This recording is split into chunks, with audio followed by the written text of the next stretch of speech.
I'm Amy from Doodle Dog Designs. Today I'm going to make some primitive Santa bowl fillers. So I have drawn a pattern here, and I will put a link to this pattern in the description below. And I'm going to use some cotton muslin fabric to make this, and I'm going to be using some paints to embellish it. I've got this on my light box here, and I'm going to trace around the Santa. Now, if you don't have a light box, you could put this up to a window, or you could add a fourth of an inch when you cut it out for seam allowance.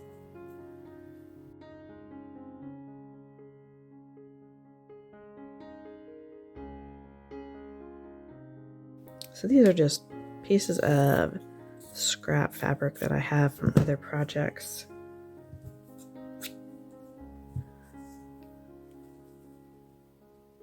Looks like that is big enough, so I will use these two pieces. If there was a right side, I would be putting the right sides together because I'm going to sew it and then turn it, pin this together, and then I will go to the sewing machine. So I have shortened my stitch length, and I'm using a cream color thread so it won't show, and I'm going to leave an opening at the bottom for turning and then stitch all the way around the rest of it.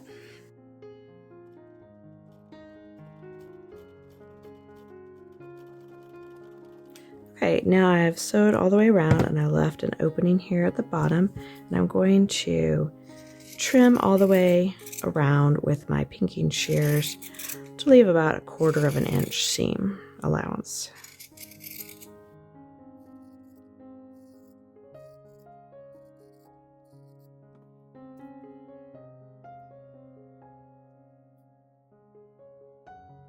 Now I'm going to turn it right side out.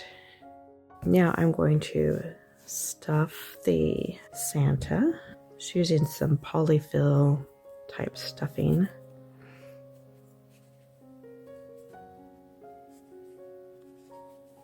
Now I'm going to take a needle and thread to stitch up the opening at the bottom here.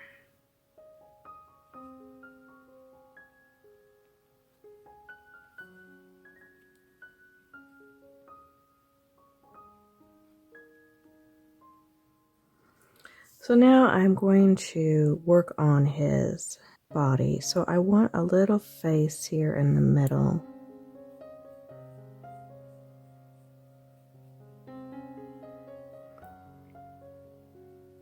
And then the rest I'm going to paint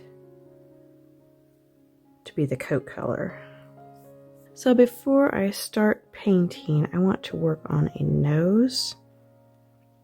So I've got a needle and thread here, it's doubled up, and I'm going to go in the middle here of his face, but off to the side just a little bit. And I've brought this needle from the back, and I'm going to pop it through that back, and I want then to bring it right back in close to where I came out and then come over on the other side.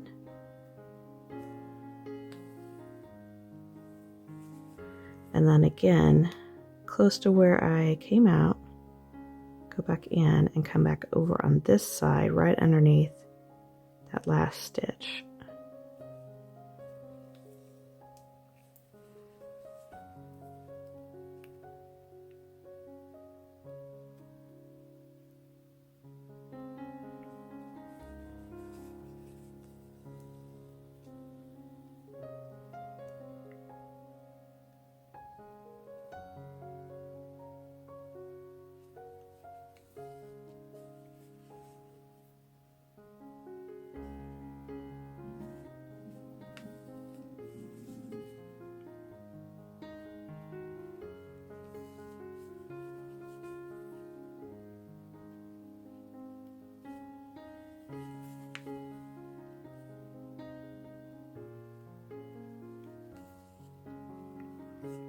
This will be his nose, and then I will add a mustache and some beard later, and that will help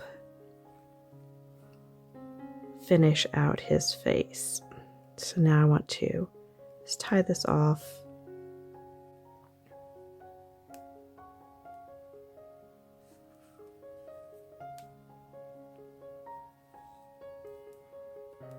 And then I'm going to bring it out in the back.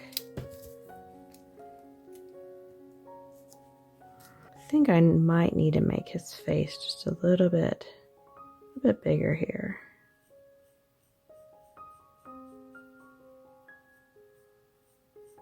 So I have enough room to put eyes.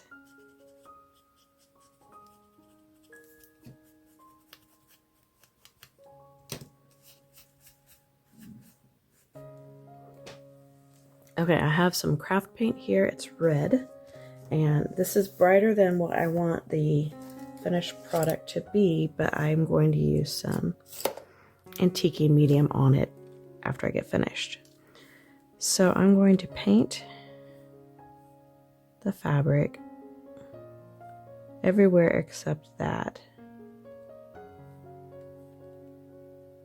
circle there.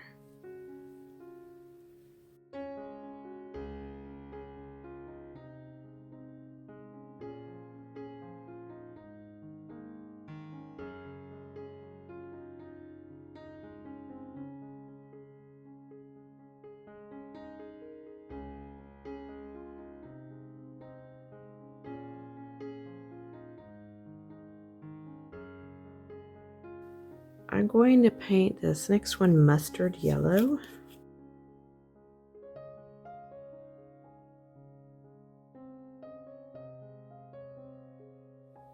I like to paint the next one a blue color. I don't have a whole lot of blues. I have this sky blue and English navy. The sky blue is a little too light. The English navy is a little too dark.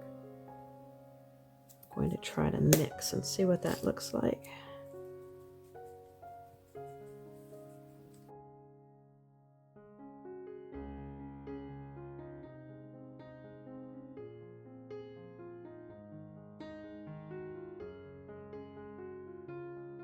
Okay, I have some black thread. This is some thicker button type thread. I want it to be right across from the top of the nose. Now I'm going to make a French knot.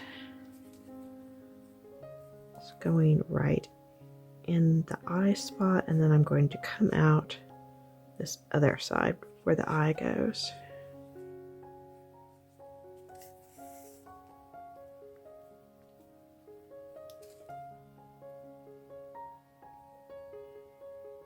When I do the second one, I'm going to come up down here. This is the bottom of the face, and this is going to be where my beard will be, so I can cover that string up when I tie it off with the beard.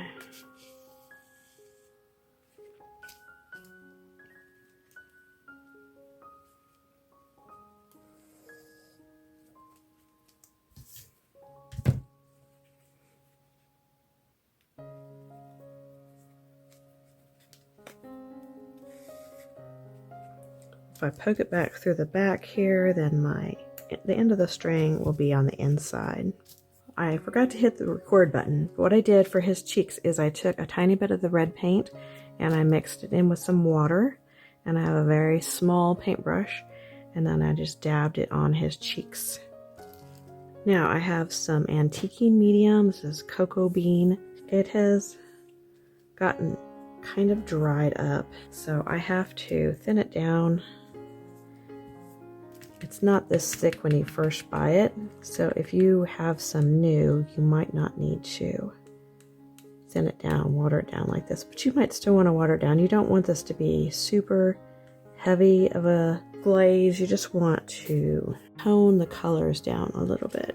So I'm going to use a soft paintbrush and my watered down antique medium, and I'm going to brush it on my Santa.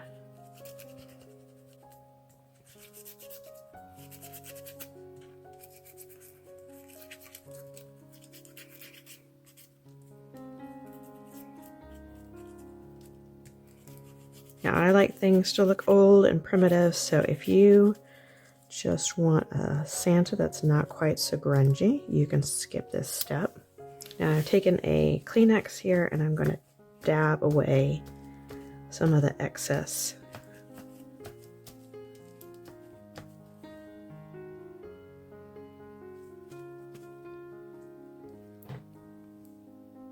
Now I'm going to let this dry.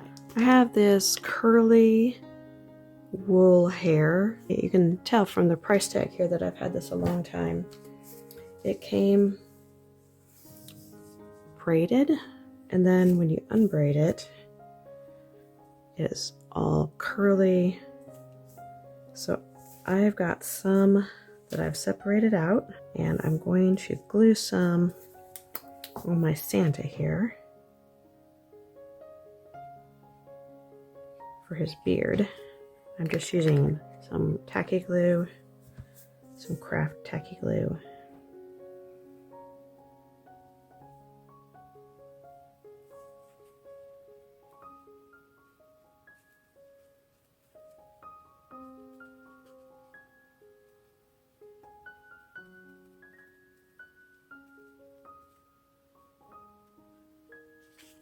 And then I want to take a piece and cut it shorter.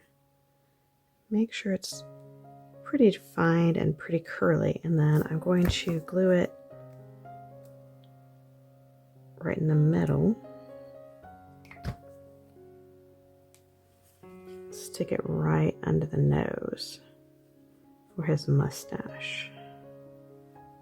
So those hairs will be going across, and the other from the beard will be going up and down.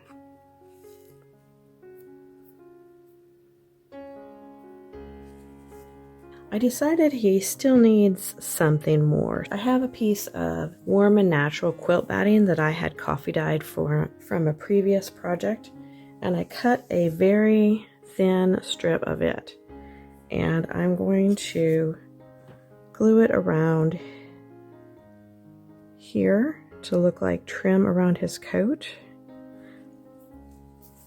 Now, it would probably have been easier to do that before I glued on the beard, so on my next one, I will reverse order.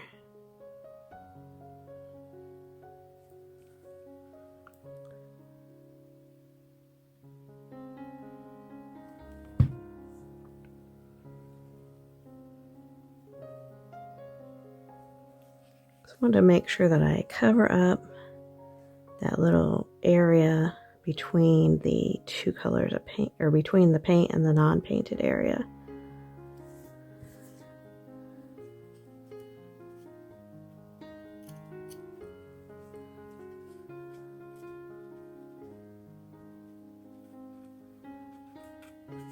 And then I cut a piece 1/2 inch long or 1/2 inch wide of the same cotton batting, and I'm going to glue it down the middle here for some fur trim on his coat. So I'm going to make it come all the way down to the seam. So I'll cut it off about right there.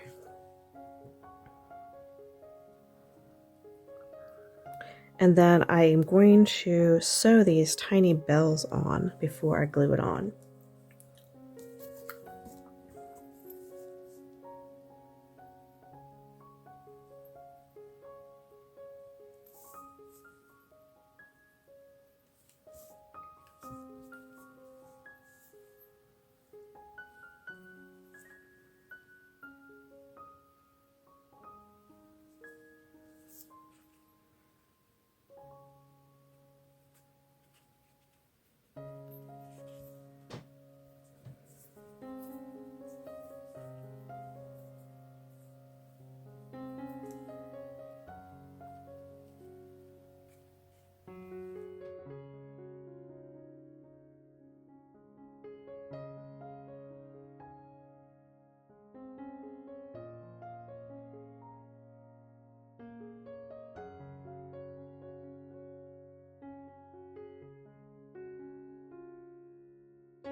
Be sure to click the like button and subscribe below. I'll see you next time. Bye.